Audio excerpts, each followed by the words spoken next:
Ne vous moquez pas si vous voyez quelqu'un qui a Dieu sembler tourner en rond. Car si vous voyez Israël tourner en rond au lieu de passer carrément par la porte comme tout le monde, c'est que ce n'est pas la porte que son Dieu vise, mais c'est le mirail de Jéricho. Tourner en rond n'est pas toujours synonyme de la perdition, mais parfois c'est Dieu qui établit un plan pour raser toute une ville en faveur de son peuple. Celui qui est avec Dieu va toujours vers l'avant, même quand il tourne en rond. Le jour où Agar fut renvoyée de la maison d'Abraham, Abraham lui remit 3 choses, 3 éléments: le pain, la cruche d'eau et son fils Ismaël. Après être parti, après plusieurs centaines de kilomètres, le pain s'était épuisé, l'eau s'était épuisée, sauf le fils. Il est vrai que l'homme mangera à la sueur de son front, mais sachez que peu importe le nombre de pains que vous pouvez gagner dans votre vie sur terre, arrivera un moment où tout s'épuisera dans votre vie. Et là, si vous n'avez pas le fils, vous mourrez. Peu importe la grandeur de ta cruche, n'oublie pas que chaque cruche a une quantité de litres bien limitée. Seul le fils du père ne périt point. Agar a été sauvé par les cris de l'enfant. Genèse chapitre 21, le verset 14 au verset 21. C'est à cause de la voix et des cris du fils Ismaël, n'est-ce pas, que Dieu va intervenir en envoyant son ange. Aujourd'hui, vous avez besoin d'avoir le Fils de Dieu, Jésus-Christ. Si vous ne l'avez pas, vous n'avez rien. Celui qui n'a pas Christ n'a rien. J'ai dit, celui qui n'a pas Christ n'a absolument rien. Même si tu as des millions en banque, même si tu as des voitures, des parcelles, si tu n'as pas Jésus, tu n'as rien du tout. Tu es un pauvre, un malheureux, un pauvre, un pauvre. Sous le soleil, la vie des hommes n'est pas gratuite. Si tu n'as rien à donner, tu n'auras rien à recevoir. C'est la loi du temps. Nous sommes dans le temps. Nous vivons sous le soleil. Même Dieu lui-même respecte cette loi. Il a donné son fils pour gagner des fils et des filles partout dans le monde. Si tu n'as rien dans ta tête, tu seras obligé d'être esclave de ce qui est dans la tête des autres. Tu ne vivras jamais ce que tu veux, mais tu vivras ce que les autres veulent que tu vives. En Deutéronome chapitre 11, verset 24, il est vrai que tout lieu que foulera la plante de votre pied sera à votre possession.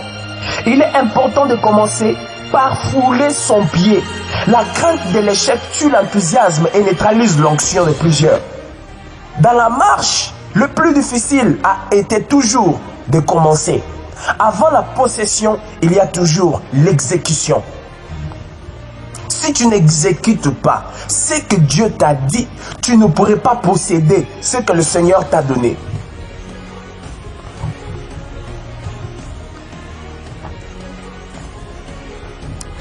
La foi, c'est quand tu réponds avant d'avoir la réponse.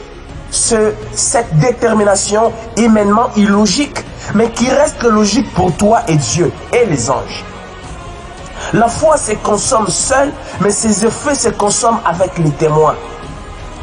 L'orgueil, c'est quand vous vous mettez devant pour être vu, mais c'est aussi quand vous vous mettez derrière pour être vu comme le plus humble. L'humilité, c'est reconnaître qui vous êtes et être là où Dieu vous place. L'apôtre Paul n'était pas orgueilleux quand il disait qu'il parlait en langue plus que tout le monde. Il n'était pas orgueilleux quand il disait que le Seigneur l'a donné une sagesse bien supérieure aux autres. Il n'était pas orgueilleux quand il affirmait qu'il était le plus petit de tous les apôtres.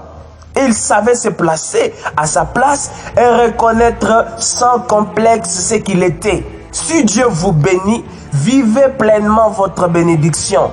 Mais si Dieu vous a encore mis en attente de votre bénédiction, ne vous faites pas passer pour ce que vous n'êtes pas encore, pour être honoré par les hommes. Pour cette année, je prie pour que Dieu vous place à votre place et qu'il vous impose là où vous devez être. C'est là des gré ou des forces.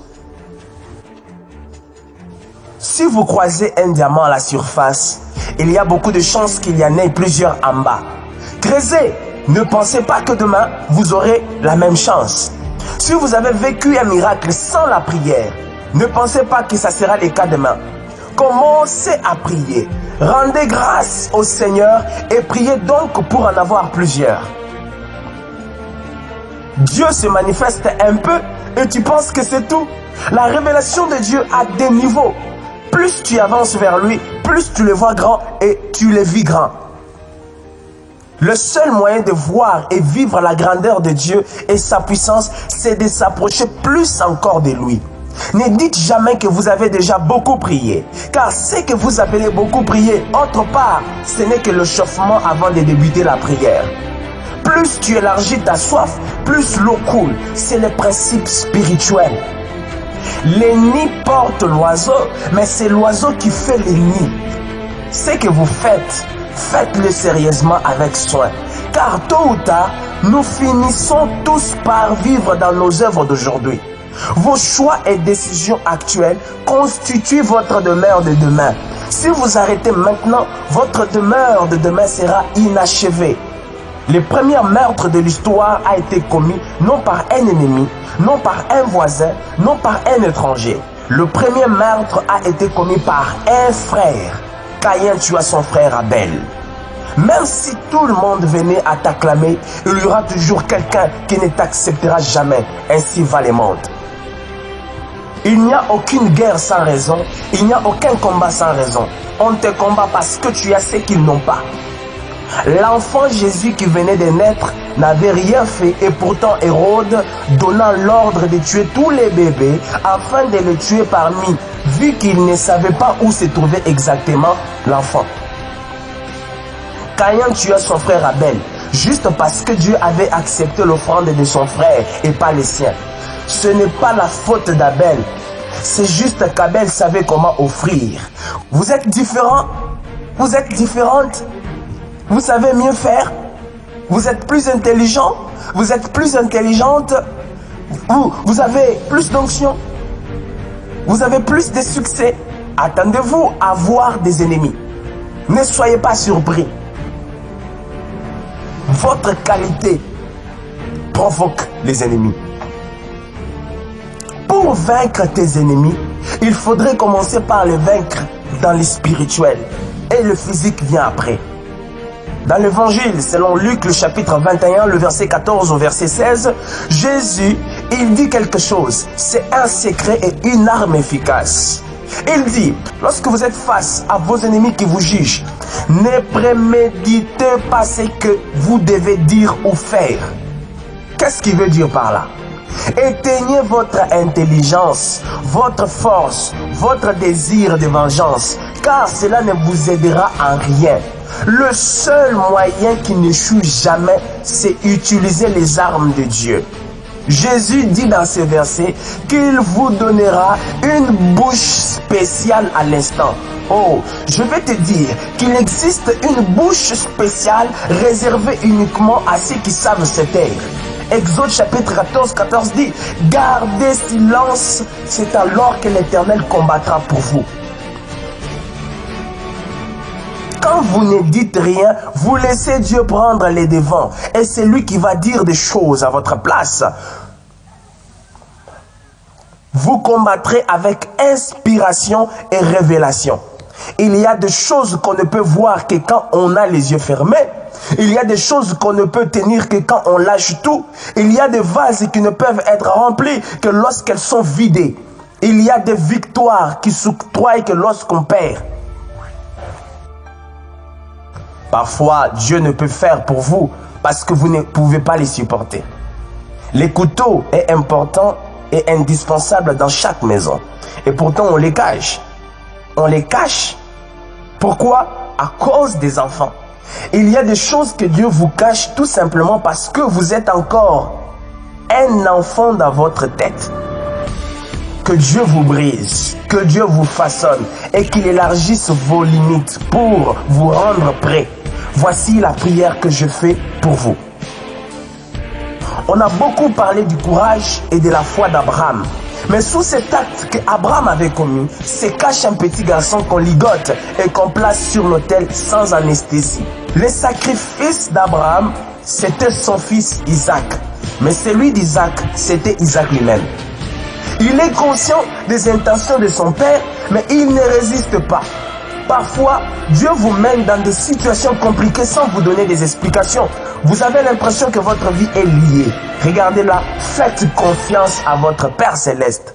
Regardez à côté, il y a toujours un bélier non loin pour vous.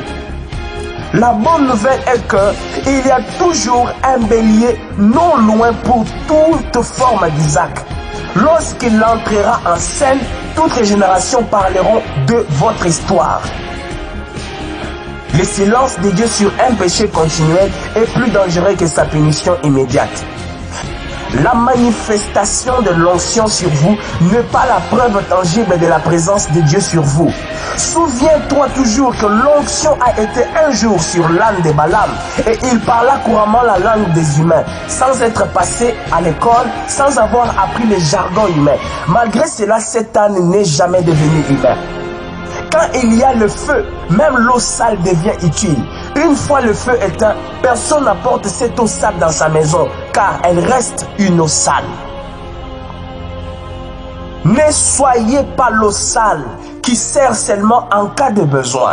Soyez plutôt la réponse de Dieu dans la vie des gens à tout moment. Ne passez pas votre temps à justifier vos actions devant les gens. Ne cherchez pas à les plaire, car la gloire qu'ils vous donneront sera à leur taille et à leur limite.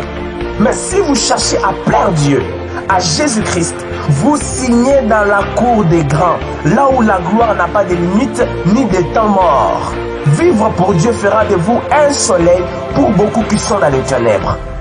Que personne ne vous minimise à cause de ce que vous êtes aujourd'hui. Dites-leur avec énergie. On ne se moque pas d'une maison rachetée par un architecte. Tu as été racheté par Dieu lui-même.